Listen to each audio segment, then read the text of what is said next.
Hello friends, নানান ব্যঞ্জনে তোমাদের সকলকে স্বাগত জানাচ্ছি। তো দেখো, এখানে আমি একটা কলা গাছের ভাড়ালি নিয়েছি। এই ভাড়ালিটার ভিতরটা এখন আমি এটাকে এইভাবে কুচি করে কেটে নিয়েছি। এখন এর মধ্যে নুন আর হলুদ মাখিয়ে নেব। কিন্তু এটাকে আমি সেদ্ধ করব না, কারণ সেদ্ধ করলে এর ভিটামিনটা চলে যায়। কারণ এই ভাড়ালিটা প্রেশার, তারপরে সুগার সব দিকে খুবই ভালো। তো এটা রস করে খাওয়াটা বেশি ভালো। তো আমি রসকে অনেক দিন খেয়েছি, কিন্তু আমি এখন এটাকে আজকে একটু ভেজে নেব। তো আমি এখন এর মধ্যে এই জন্য একটু আলু ভাজা করে নিচ্ছি। সেই ভাঁড়িটা যেভাবে কেটেছি আলুটাকেও সেইভাবে কেটেছি। এখন এটাকে ভেজে নিচ্ছি। এর মধ্যে নুন দিয়েছি, কিন্তু হলুদ দেওয়া হয়নি। এখন একটু হলুদ দিয়ে দেবো, সামান্য একটু হলুদ দিয়ে ভেজে এটাকে এখন উঠিয়ে নেব। হলুদটা দিয়ে দিলাম, দিয়ে এখন ভেজে নিচ্ছি। এখন আলুটাকে আমি একটু লাল লাল করে ভেজে নেব। ভেজে নিয়ে এখন এটাকে উঠিয়ে রাখবো। দেখো ভাজা হয়ে গেছে, এখন উঠিয়ে নিচ্ছি।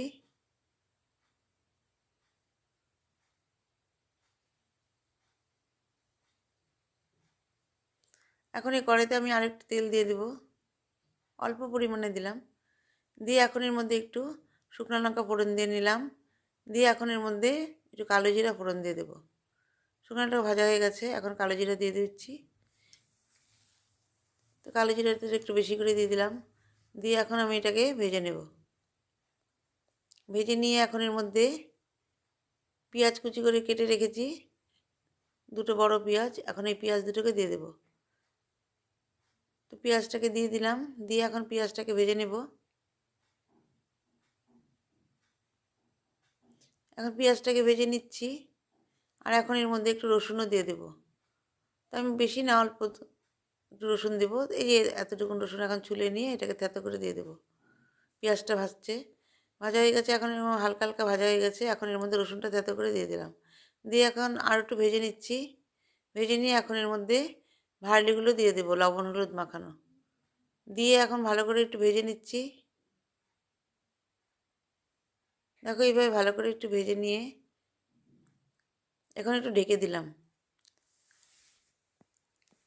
এখন এর মধ্যে দুটো শুকনো মানে কাঁচা লঙ্কা দিয়ে দিলাম ফেড়ে। দিয়ে এখন এটাকে আরটু মিশিয়ে নিচ্ছি। তো সেটা মজে গেছে, ভাড়ালিটা সেদ্ধ সেদ্ধ হয়ে গেছে, কিন্তু আমি এটাকে আরেকটু ভেজে নেব, আরেকটু সফট করে নেব আর কি। তো এরকম আরেকটু ভেজে নিয়ে এখন একটু ঢেকে দিচ্ছি। কিছুক্ষণ পরে আবার ঢাকনাটা এখন উঠিয়ে নিলাম। দেখো অনেকটা মজে গেছে, কিন্তু আমি এটাকে আরেকটু কিছুক্ষণ ভাজবো। আরেকটু কিছুক্ষণ ভেজে নিয়ে এখন এর মধ্যে আলু ভাজাগুলোকে দিয়ে দিচ্ছি। আলু ভাজাটাকে দিয়ে এখন আর একটু মিশিয়ে নিব। তোমরা এখানে একটু বড়ি মানে ডালের বড়ি ভাজা করে দিয়ে দিতে পারো। তারপরে যে মটরশুঁটিও দিতে পারো। তো আমি মটরশুঁটিটা দিইনি, আছে কিন্তু দিইনি। তো এইভাবে একটু ভেজে নিচ্ছি, কারণ ইউরিক অ্যাসিডে না সব কিছুই খাবার বারণ। এখন এটাকে আর একটু ভেজে নিয়ে বা মজিয়ে নিয়ে তারপর নামিয়ে নেব। এখন আর একটু ঢেকে দিলাম। এভাবে আমার রান্নাটা প্রায় হয়ে গেল। দেখো এখন অনেকটা মজে গেছে, দেখেই বোঝা যাচ্ছে। একদম খুব সফটও হয়েছিল। এখন এটাকে আমি নামিয়ে নেব আর সার্ভ করে দেব। তো এইভাবে আমি এখন দেখো এভাবে এটা হয়ে গেল। এখন একটু কড়াইয়ের মধ্যে গরমেই আমি এখন এটাকে ঢেকে রেখে দেব। তারপরে কিছুক্ষণ পরে আমি এটাকে সার্ভ করে দেব। এভাবে আমার ভাজাটা হয়ে গেল। এর মধ্যে তোমরা অনেক কিছুই দিতে পারো। এখন এটাকে আমি নামিয়ে নিচ্ছি। তো নামিয়ে নিয়ে সার্ভ করে দিলাম। তো বন্ধুরা, তোমরা সবাই ভালো থেকো এবং সুস্থ থেকো এবং সবাই এগিয়ে যাও। নমস্কার।